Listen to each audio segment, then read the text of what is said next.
So next step ಏನಾಗ್ತದೆ ಅಂದರೆ, why did we do it in a function, right? We will go what we can do more. We can add 2 more subjects, same data analysis, we can do 1 more, right? ಇದನ್ನು ನಾನು ಇಲ್ಲಿ ಮಾಡಿಬಿಟ್ಟು, ಇದು maths ಬದಲು ನಾನು ಒಂದು science ಇದು find ಮಾಡಬೇಕು, ರೈಟ್? ಸೈನ್ಸಿನ ಡೇಟಾ ಅನಲೈಸ್ ಮಾಡಬೇಕು. ಇದು ನಾನು ವೇರಿಯೇಬಲ್ ಚೇಂಜ್ ಮಾಡ್ತೇನೆ. Will just try to see how it helps ಅಂತ.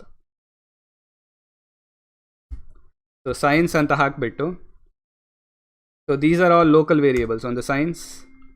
ಸೈನ್ಸಲ್ಲಿ ನನಗೆ ನೇಮ್ ಯಾವುದು ಅಂತ, highest score in science name, ಮತ್ತು ಎವ್ರಿಥಿಂಗ್ ಎಲ್ಸ್ ರಿಮೇನ್ಸ್ ಸೇಮ್. ಇದು ಸೈನ್ಸ್, ರೈಟ್? ನನಗೆ ಸೈನ್ಸಲ್ಲಿ ಹೈಯೆಸ್ಟ್ ಯಾವುದು ಮಾರ್ಕ್ಸ್ ಬಂದಿದೆ ಅಂತ ನಾನು ಹುಡ್ತಾ ಇರೋದು. ಇಲ್ಲಿ ಸೈನ್ಸಲ್ಲಿ 96 ಇದೆ, 100 ಇದೆ. So Dheeraj should get 100. So that is the one. Dheeraj 100 ಅಲ್ಲ. So let's see if our logic works there, ಆಯಿತಾ? So when you do this, highest score in science ಅಲ್ಲಿ ನಾನು ಅಸೈನ್ ಮಾಡ್ತಾ ಇದ್ದೇನೆ. ಹೈಯೆಸ್ಟ್ ಸ್ಕೋರ್ ಇನ್ ಸೈನ್ಸ್ ನೇಮಿಗೆ ನಾನು ಆ ನೇಮನ್ನು ಅಸೈನ್ ಮಾಡ್ತಿದ್ದೇನೆ. ಅದನ್ನು ನಾನು ಇಲ್ಲಿ ಯೂಸ್ ಮಾಡ್ತೇನೆ.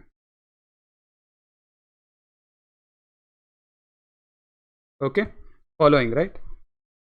ಇದು ಇಫ್ ಯು ಸಿ ಏನಂತ ಇದೆ, ಅನ್ರಿಸಾಲ್ವ್ಡ್ ರೆಫರೆನ್ಸ್. ಯಾಕಂದರೆ this variable is restricted to this function, ಆಯಿತಾ? Whatever variable you define ಅಲ್ಲ, ಇಫ್ ಯು ಸಿ ಈ ವೇರಿಯೇಬಲ್ ಅನ್ನೋದು ಈ ಫಂಕ್ಷನ್ ಲಿಮಿಟ್ಸ್ ಒಳಗೆ ಹುಡುಕ್ತಾ ಇದೆ. ಇದು ಎಲ್ಲ ಇದ್ರ ಒಳಗಿದೆ.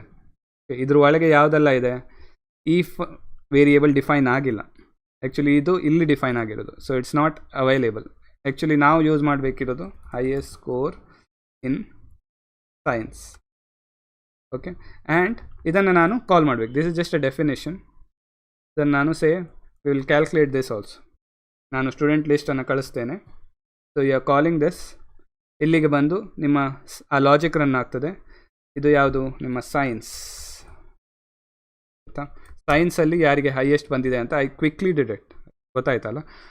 So I am using the same logic, defining multiple things and running things. So highest score in science is 100 by Dheeraj. So our logic is working fine. ನಮ್ಮ ಲಾಜಿಕ್ ವರ್ಕ್ ಆಗ್ತಾ ಇದೆ. ಇಷ್ಟು ಬೇಗ ನಾವು ಪುನಃ ಅದನ್ನೇ ಕಾಪಿ ಮಾಡಿಬಿಟ್ಟು we try to change it. Okay, so next step ನಿಮಗೆ ಏನು ಇದು ಮಾಡಬೇಕಂದ್ರೆ, ಇನ್ನೂ ಒಂದು ಸಬ್ಜೆಕ್ಟ್, ನಮ್ಮದು ಇನ್ನೊಂದು ಸಬ್ಜೆಕ್ಟ್ ಇದೆಯಲ್ಲ, ಅದನ್ನು ಟ್ರೈ ಮಾಡಿ, ಸೋಷಿಯಲ್ ಅಥವಾ. ಓಕೆ, ಮತ್ತು ಇನ್ನೇನು ಡೇಟಾ ಅನಲೈಸ್ ಮಾಡ್ಬೋದು. ನೀವೀಗ ದಿಸ್ ಇಸ್ 3. ಇದು ನಾವು ಕಲೀಲಿಕ್ಕೆ ಟ್ರೈ ಮಾಡ್ತಾ ಇರೋದು. ಇನ್ನು ರಿಯಲ್ ವರ್ಲ್ಡ್ ಸಿನಾರಿಯೋ, ನೀವು ಕರ್ನಾಟಕ ಕ್ರಾಸ್, ರೈಟ್? ಕರ್ನಾಟಕದಲ್ಲಿ ಯಾರಿಗೆ ಹೈಯೆಸ್ಟ್ ಮಾರ್ಕ್ಸ್ ಬಂದಿದೆ ಅಲ್ವಾ? So that time you will have 10,000 ಲಕ್ಷಗಟ್ಟಲೆ ಡೇಟಾ ಇರ್ತದೆ. ಅದರಲ್ಲಿ ನೀವೀಗ ಅನಲೈಸ್ ಮಾಡಿದರೆ, as a human it's hard. ನೀವು ಈ ಲಾಜಿಕ್ಕಿಗೆ ಹಾಕಿಬಿಟ್ರೆ, ನಿಮ್ಮ ಲಿಸ್ಟ್ ಆಫ್ ಸ್ಟೂಡೆಂಟ್ಸ್ನ ಮಾರ್ಕ್ಸ್ ಕಳಿಸಿದರೆ it will quickly find, maybe 5 ನಿಮಿಷದಲ್ಲೋ 15 ನಿಮಿಷದಲ್ಲೋ it will quickly find without any effort.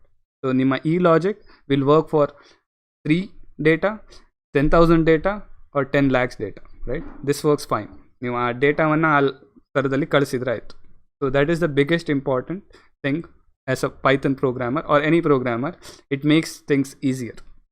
ನಿಮಗೆ ಆ ಲಾಜಿಕ್ ಬರೀಲಿಕ್ಕೆ ಗೊತ್ತಿರಬೇಕು. ಓಕೆ, ಸೊ ನೆಕ್ಸ್ಟ್ ಸ್ಟೆಪ್ ನೀವೇನು ಮಾಡ್ಬೋದು ಅಂದರೆ, ಇನ್ನೊಂದು ಸಬ್ಜೆಕ್ಟ್ ಇದು ಅನಾಲಿಸಿಸ್ ಮಾಡಿ, ಬೇಕಿದ್ದರೆ ನಿಮಗೆ ರೀಜನ್ ವೈಸ್ ಕ್ಯಾಲ್ಕುಲೇಟ್ ಮಾಡಬೇಕು. ಒಂದು ರೀಜನ್ ವೈಸ್ ಏನೋ ಒಂದು ಡೇಟಾ ಇರ್ತದೆ. ಹುಬ್ಳಿ ಅಂತ ಇದೆ.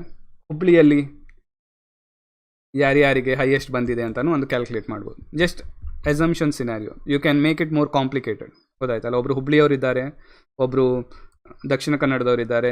So you have a set of data who has, ಹೀಗಿದ್ದರೆ ಇಲ್ಲಿ ಒಂದು ಲಾಜಿಕ್ ಆ್ಯಡ್ ಮಾಡಿದರೆ ಆಯಿತು. If the name is of the city is Hubli, ಯಾರಿಗೆ ಹೈಯೆಸ್ಟ್ ಮಾರ್ಕ್ಸ್ ಬಂದಿದೆ. If the city is Mangaluru, ಯಾರಿಗೆ ಹೈಯೆಸ್ಟ್ ಮಾರ್ಕ್ಸ್ ಬಂದಿದೆ. So that's how you can write simple logic using whatever topics. ಸೊ ಇಲ್ಲಿ ತನಕ ಕಲ್ತಿರೋ ಟಾಪಿಕ್ಸಲ್ಲಿ ನೀವು ಆದಷ್ಟು ಡೇಟಾ ಸೈನ್ಸಲ್ಲಿ ಪ್ಲೇ ಅರೌಂಡ್ ಮಾಡ್ಬೋದು.